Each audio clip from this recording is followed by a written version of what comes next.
Ce lundi, en fin de matinée, s'est tenue, en mairie de Lourdes, la conférence de presse de présentation de cet événement. Étaient présents Thierry Lavie, maire de Lourdes, Mohamed Dilmi, adjoint au sport, Nicolas Lopez, chargé du sport au niveau au conseil départemental, ancien champion olympique.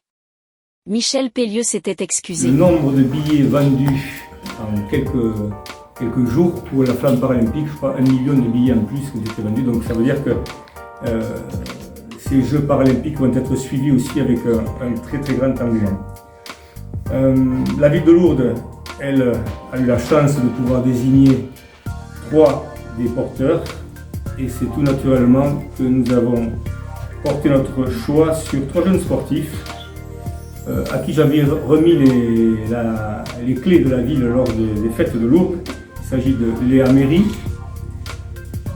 de Johanna Vaé et de Dylan Coupry, et qui vont donc représenter la ville de Lourdes, porter fièrement cette flamme pour ces Jeux paralympiques. Leurs familles, leurs amis, les encadrants de la DAPI et de l'ANRAS seront présents pour les soutenir et les encourager dimanche. Olympique et paralympique, et je tiens à remercier le président Pellieu qui a été très sensible à l'ADN de la ville de Lourdes, puisque en premier lieu le comité olympique et paralympique sont venus vers lui et il s'est adressé à moi.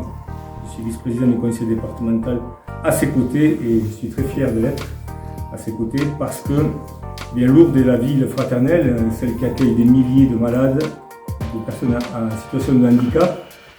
C'est une fierté pour nous que d'accueillir cette flamme, toutes les valeurs qui sont respectées, l'humanisme, le respect, la bienveillance, l'espoir et l'espérance.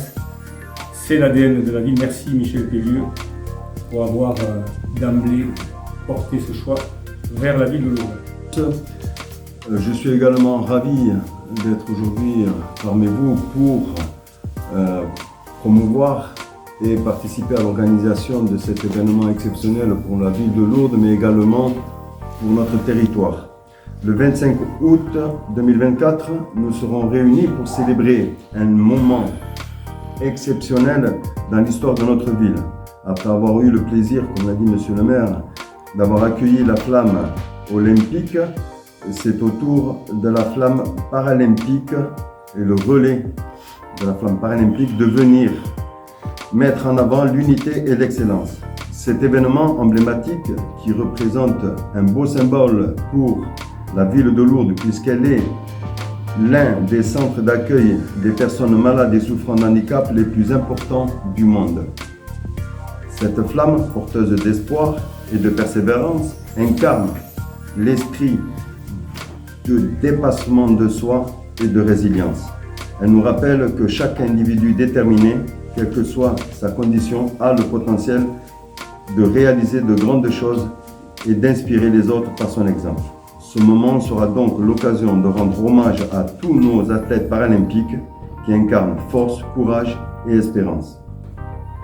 Ce passage témoigne également de notre engagement et de notre soutien envers tous ceux qui surmontent les obstacles avec une détermination sans faille.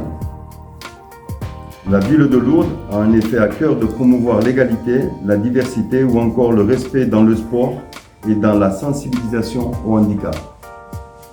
Plus largement, la politique sportive que nous menons vise à créer une société inclusive où tous les talents sont reconnus et célébrés, mais surtout où chacun a sa place et peut s'épanouir pleinement.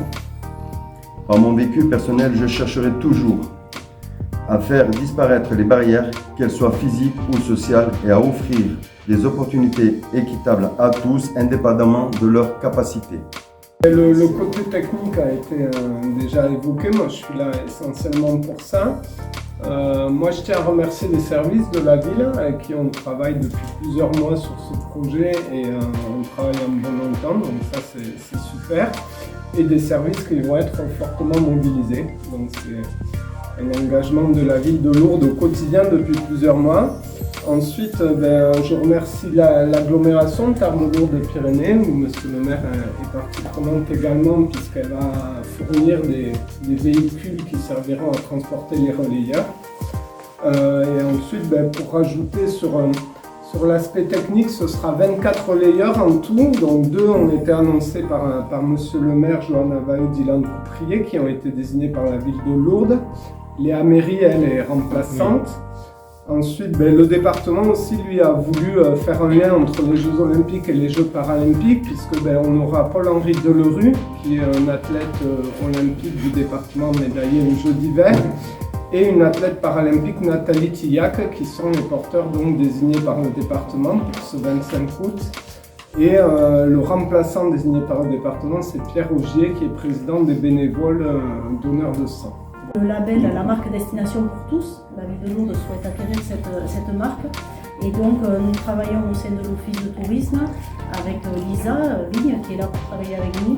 Et donc avec une collègue, on a décidé d'organiser une marche pour la vue le matin, pour ne pas empiéter évidemment sur les manifestations de l'après-midi, qui partira le matin à partir de 9h30. Il y a un accueil qui était à l'Office de tourisme à 8h30.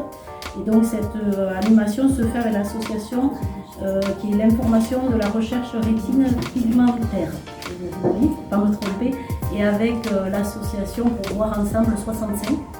Donc c'est une marche qui est payante et tous les dons en fait seront reversés à l'association.